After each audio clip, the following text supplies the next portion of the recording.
And welcome back, everybody, to Hands-On Apologetics. And we're going to talk about my brand new book. Just came out. It's called The Gospel Truth, How We Can Know What Jesus or Christ Really Taught. And this is a book that surprised me. You're probably thinking to yourself, I didn't know that Gary wrote a new book. Well, there's a reason for that. The sensei has dropped the ball, so to speak.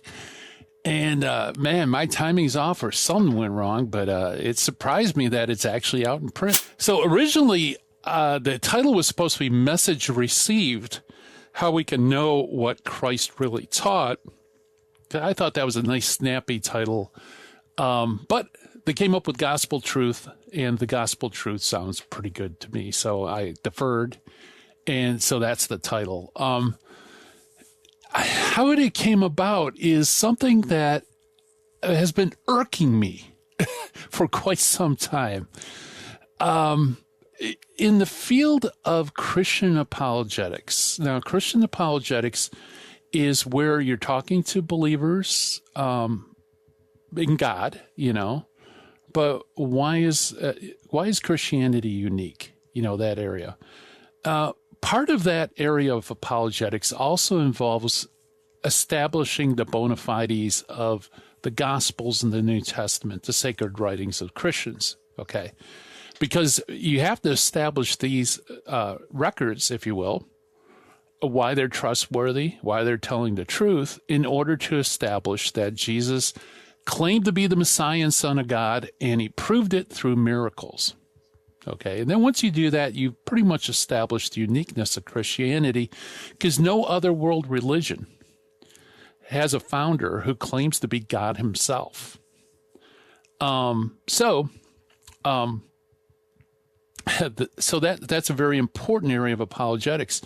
And it's also one of those areas in Christian apologetics that also bleeds a little bit into theistic apologetics. So you'll have atheists who will attack the reliability of the Gospels and things like that. So it's kind of it's one of those categories that kind of strides the fence between theistic and Christian apologetics.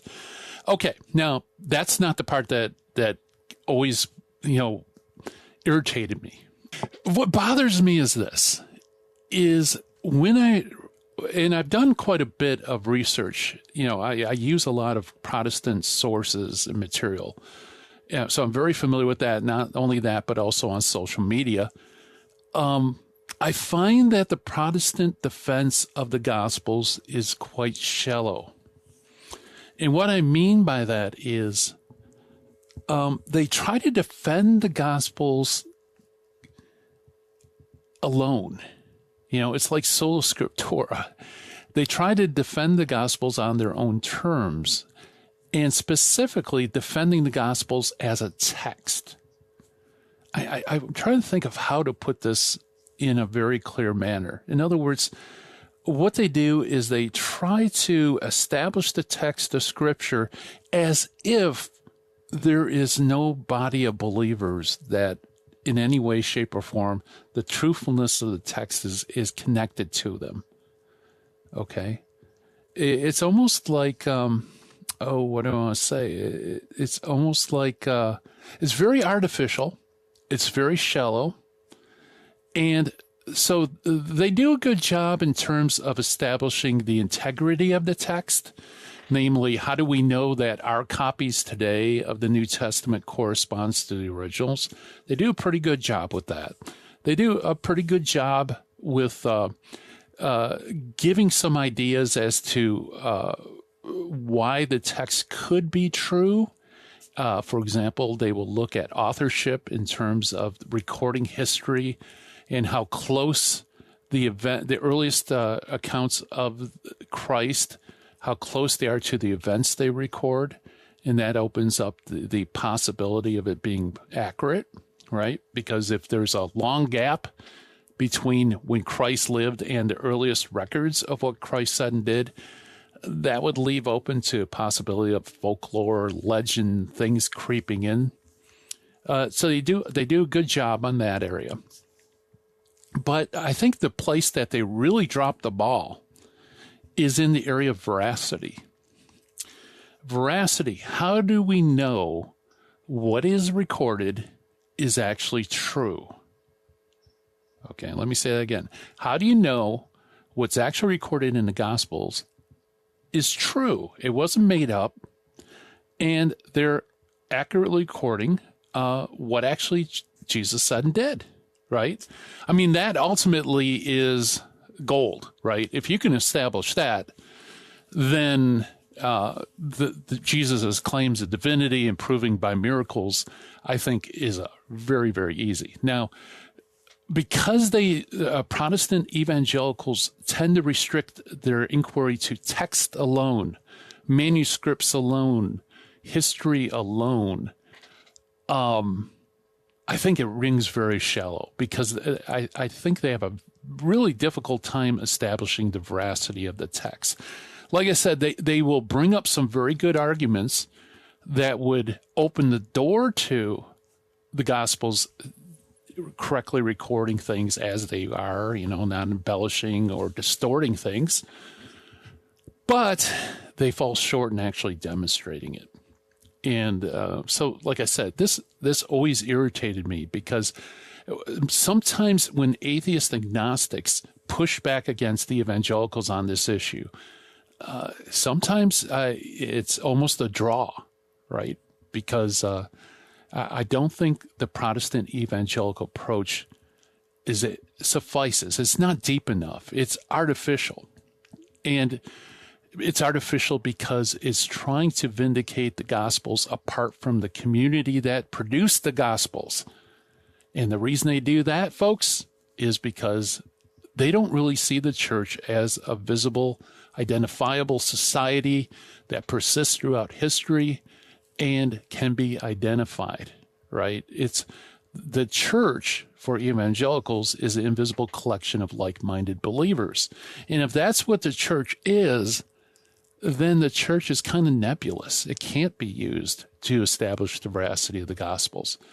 But if the church actually is this community, then, you can definitely use it. In fact, you can make a really strong case why we believe that the Gospels got it right and did and said, Jesus did and said what they record he did.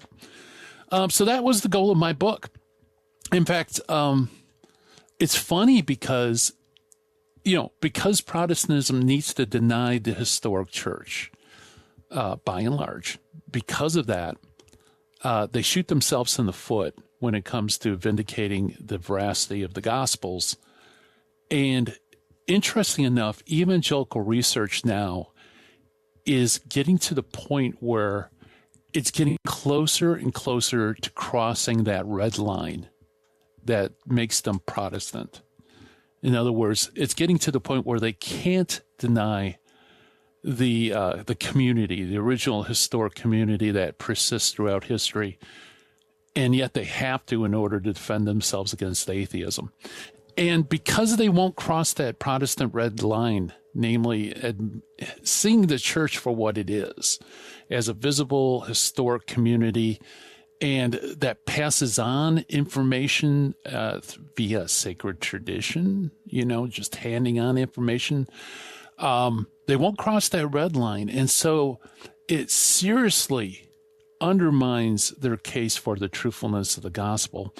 And, I'm just getting tired of seeing non-believers kind of beat up believers because of that defect. So I wanted to write something. And anyway, before the break, I left a little bit of a cliffhanger of examples in where you're starting to see Protestant scholarship kind of sticking their toe and kind of coming up to that red line, maybe even crossing a little bit, but kind of saying, no, we're not crossing it. We're not crossing it.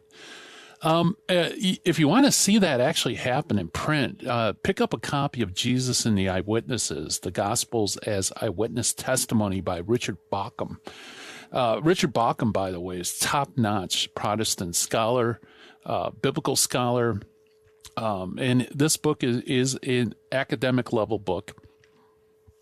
And in it, he wants to use the early church fathers. He wants to use the witness of the early Christian community.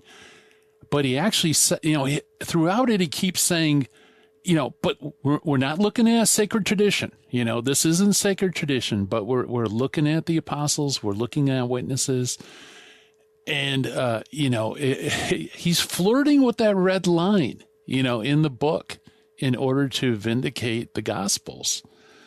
And as Catholics, we don't need to do that. In fact, we affirm it. That's the beautiful thing about Catholicism and about our apologetic approach is it's coherent throughout, whether you're talking to atheists, agnostics, or non-Christians that believe in God, or Protestants.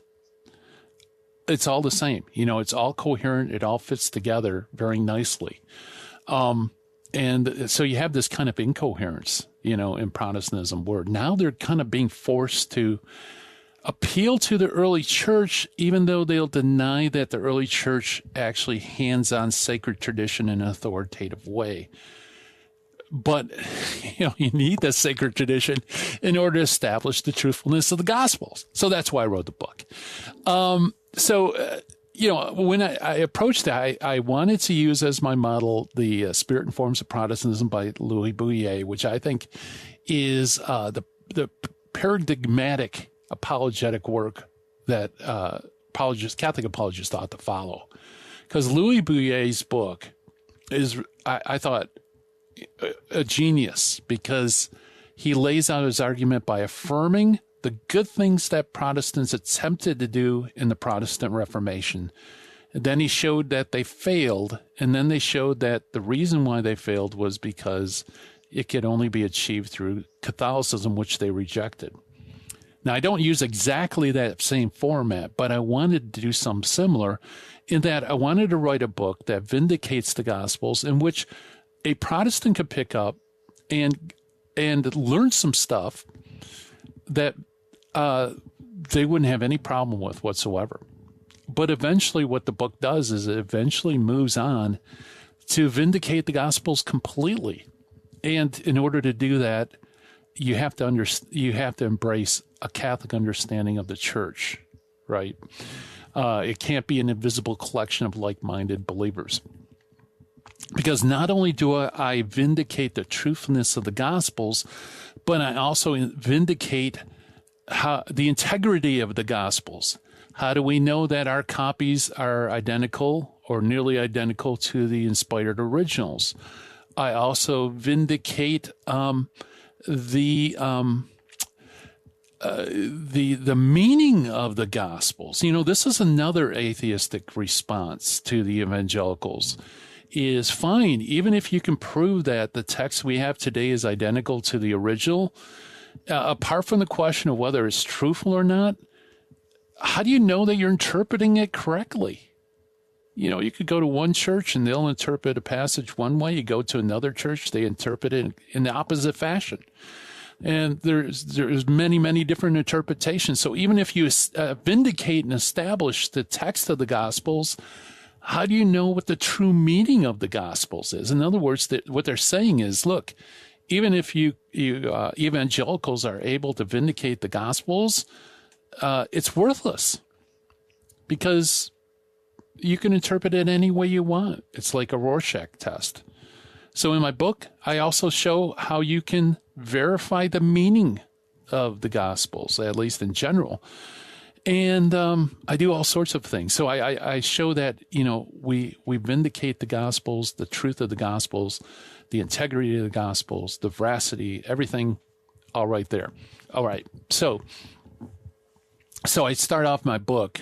So I'll give you a preview of the book at hand. Okay. So the intended audience, of course, I wrote it for you guys, right? Defenders of the faith, people who love the church. I also wrote it for evangelicals who wanted to vindicate the Gospels, and maybe they're not satisfied with some of the things out there in the evangelical world, or maybe they just want more tools in their arsenal. So I wrote it for them. I also wanted to write it for maybe Catholics who they don't really know much about the faith, and they're not really sure if they can, what the Gospels are. Could it be legend, folklore? Could it be fabricated? Could it be a hoax? I also wanted to address them, so when they read the book, they come to the conclusion that No, this cannot be a hoax. No way. This could not be a fabrication. This is not legend. The gospel accounts are true. And not only that, but we can know what the meaning of them are. We can know the text. We can know the canon, which books belong in that content, all that stuff, all that good stuff, lead them into a good, solid place in the church. So I also wrote it for non-believers. First thing I wanted to do in the first chapter, and I think this is important that we were missing today, because friendly ears are becoming less and less. And what we're doing is we're running into a postmodern, post-Christian world that really doesn't see Jesus as different from any other person, much less a religious leader.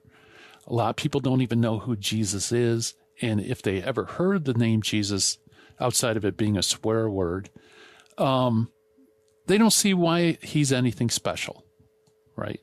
So in my first chapter, all I wanted to achieve is for the person to read it and say, I wanted to get them a sense of wonder. There's something mysterious going on here. Something doesn't seem to fit. There's something about this Jesus of Nazareth, who lived in the first century at the outskirts of the Roman Empire.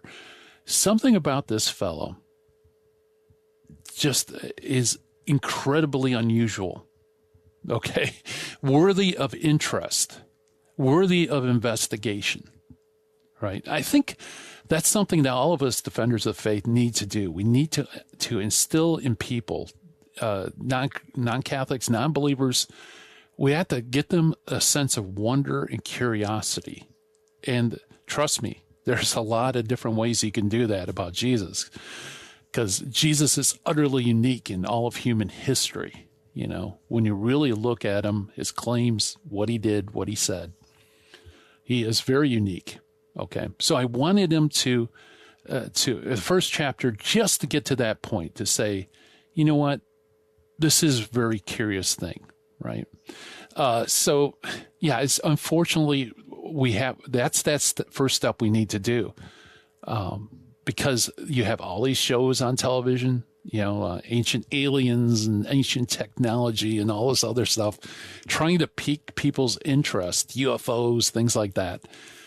Because it's strange, it's weird, it's mysterious. It doesn't seem to fit into our common experience. Well, you know what? Jesus is not only very curious and worthy of consideration, but the possibility, if it's true, is astounding, right? The benefits, and also if you get it wrong on the question, the consequences are very high stakes. So that's why I set in chapter 1. It's just titled "Something Happened." And what I do is I look at the first century, explain the context in what Jesus came into, and how he doesn't fit the mold. It's just looking at, and at this point, we aren't even looking at scripture. We're looking at Roman historians. We're looking at a Jewish historian. We're looking at the historic context and just some broad assertions. And hopefully we get the reader to say, this is really weird. So what's the deal about Jesus? What did he say and do? And how do we know what he said and did? And is it a product of legend? Is it fabricated? Was it the greatest hoax of history? That's what I solved in the rest of the book. So